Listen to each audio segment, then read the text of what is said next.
The MedTech pitch is back, and so is the stellar cast of judges that will choose this year's winner. Trevor Samut, Senior Technology Architect at Malta Digital Innovation Authority. Trevor is a Senior Technology Architect at MDIA, focusing on emerging technologies and their applications, leading a tech-focused team using his experience in business and deep knowledge of various technologies. Having also served as Chief Regulatory Officer, overseeing authorizations, compliance and enforcement, he is equipped to deal with problems in an overarching manner. Adrian Attar Trevisan, Founder and Managing Director at Humana Medical, GPI Group, Investor at 3 Capital. Adrian has been involved in the research and development of medical devices for the last 14 years. He was Founder, Chief Executive Officer and Chief Scientific Officer of Neurotech International, which has become a publicly listed company on the Australian Securities Exchange, of which Adrian remained as a non-executive director until June 2018. He co-founded and acted as Chief Executive Officer of Humana Medical, developer and manufacturer of patent temporary tattoo sensors that monitor vital signs of patients, which has since been acquired and become part of the GPI Group. Adrian remains Humana Medical's Managing Director and is an investor and partner of Malta-based private equity house 3 Capital Ventures, active with the medtech and retail sectors. Julia Prakapovic, partner at Interface Fund. Having a long history of investing in successful startups, including Udemy and Klarna, Julia is a partner at Interface Fund, who seeks technologies that bring the extraordinary capacities of the biological world into physical systems and new advances in physics to benefit living organisms, thereby merging physics and biology to ultimately create new forms of life and computing technology. Shamik J. Parek, health tech investor at Octopus Ventures. Shamik has a deep passion for health tech VC, technology and early stage investing, particularly digital therapeutics, infrastructure, healthcare and labs, along with cross-border health tech solutions.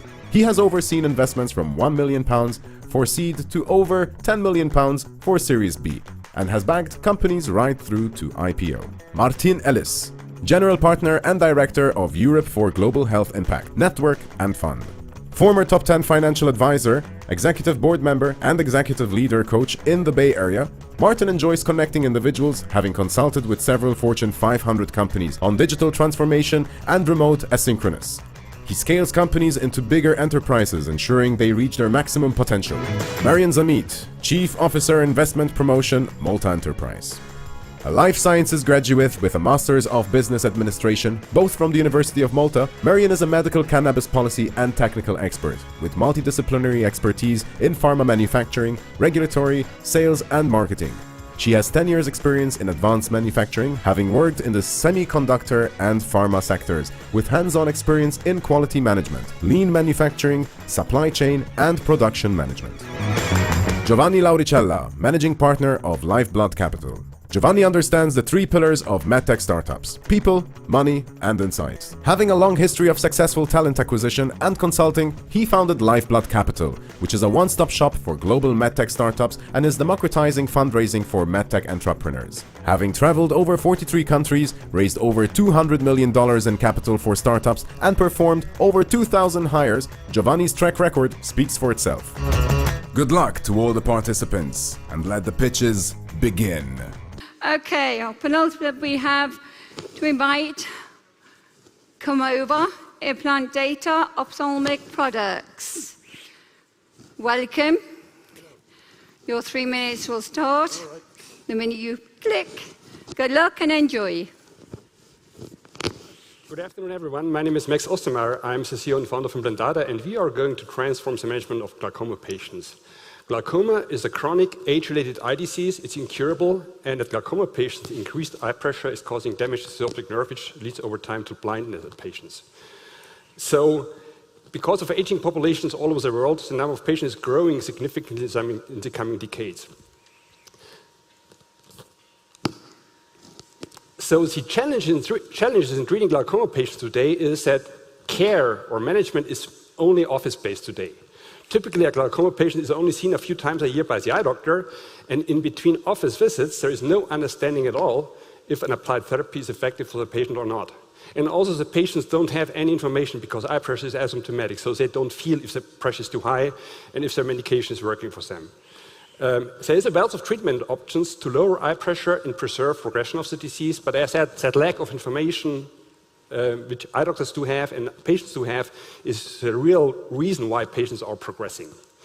To overcome this problem, we have established the IMED system, which provides data about the disease progression or about therapy effectiveness under normal life conditions at the patient at home. And that data is then sent to the eye doctor, by which the eye doctor knows exactly if a therapy is working or not. So instead of only having a few data points during the year, now the eye doctor has thousands of data points.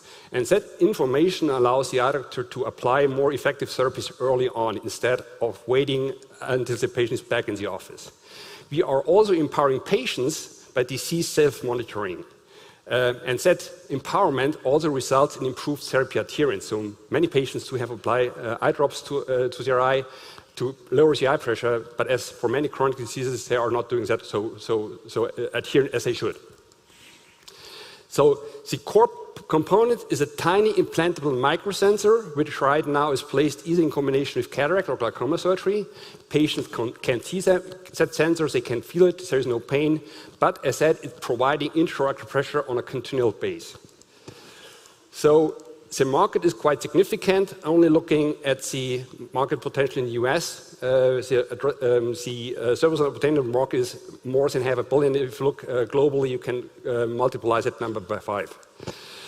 The business model is we have 2 revenue streams. We are selling devices on the one hand, which are more kind of a one-time sales, and we are also selling or are able to generate recurring revenues by the data provision. And same is true for the eye doctors.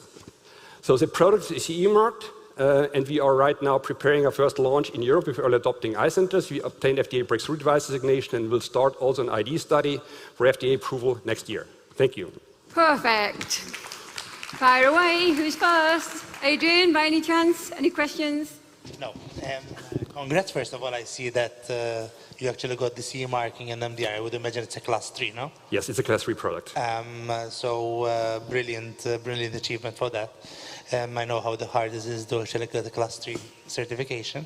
You said actually that now at the moment, what's your business model in terms? Actually, we are selling, so our clients are the eye doctors and the clinicians. And so we are selling our product to the eye centers, which are prescribing the system to their patients. And in Europe, it's right now more out-of-pocket pay, because the reimbursement is not as good. But as said, for us, US is the most important market because there are already CPT codes in place for remote patient monitoring by which we can take benefit. So Europe is for us really kind of market validation, but the real value or the real market in the next 5 years will be US. Julia, can I just move you on because I know a few judges. Julia? What do you see a long-term strategy for the sensor? Do you have any other application besides glaucoma? Actually, we already applied it for measuring of intracranial pressure, and so that company was sold to Johnson & Johnson. And then the next was for ophthalmic use, and we have already plans to go also in cardiovascular applications. For example, heart failure would be an area, portal vein pressure would be an area. So there's, you know, at the end, it's a technology platform to telemetrically measure pressure inside the body. And so wherever pressure is of relevance, our system could be applied. But right now, we're just focused on ophthalmology, and once that company is sold, we will focus on the next one. And it's battery-free? It's RFID powered. So it's how do you deliver energy? Say it again? How do you deliver energy? RFID. So basically, magnetic coupling, you have 2 induction coils, you apply a very weak magnetic field by which the sensor is activated, takes a pressure measurement, and sends the data telemetrically to your house. It's basically RFID. Martin? Yeah, so I can see you've been around for a while, but it says here your company's not profitable. No. When do you plan to be profitable? Not really. Actually, our plan is to position the company for a trade sale in the next 3 to 4 years. And that's a typical model in ophthalmology. You know, you do the proof of the technology, clinical validation, market proof, and then a big company like J&J, Bausch & Lomb, Alcon is acquiring the company. So our intent is not to use investors' money to build up sales force by ourselves. Our goal is rather to validate the technology, validate the market, and then hand it over to I'm going to move you on quickly because I know we have Marianne. You have a What is question? the expected lifetime of the implant? We have now accelerated data 30 years. We have in vivo data now for 10 years. It's out of the automotive industry, so basically long-term robustness Ronnie? there.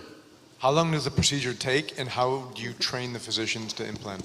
It only takes 1 minute in addition, and eye surgeons are very skilled, so for them it's a no-brainer to implant our sensor. In your experience, how many procedures do they have to do in order to feel comfortable? 1 to 2. Time up. All right, Well thank done, you. well done, well done. Whew. Okay, so this is what's going to happen now. We are going to invite all 10 finalists onto the stage. I want you loud for those people who've never been to Malta before. We like being loud, we like being passionate. That's the one, yes. And we're going to invite them up, our 10 finalists. Let's have a big round of applause. And we're going to get our judges, and then we're going to announce the winner. Well done. Come up, guys. Super. Okay, it's nearly over. Are we in? Take the stage. Stage is all yours. Take the stage. Okay, I'd also like to invite, please, our judges, and a big round of applause would be really appreciated to show our respect and our gratitude for the judges. So judges, if you'd like to come up and join us. We'll have one big family on stage. Okay. Do we have a drum roll? Anything exciting? No. Guys, we only have one winner. Thank you. We do only have one winner. I'm going to announce the winner now. And the winning pitch medtech startup of 2022 is Implandata or Data. Well done. Congratulations. Well done, well done. If you just want to take a picture. That's it.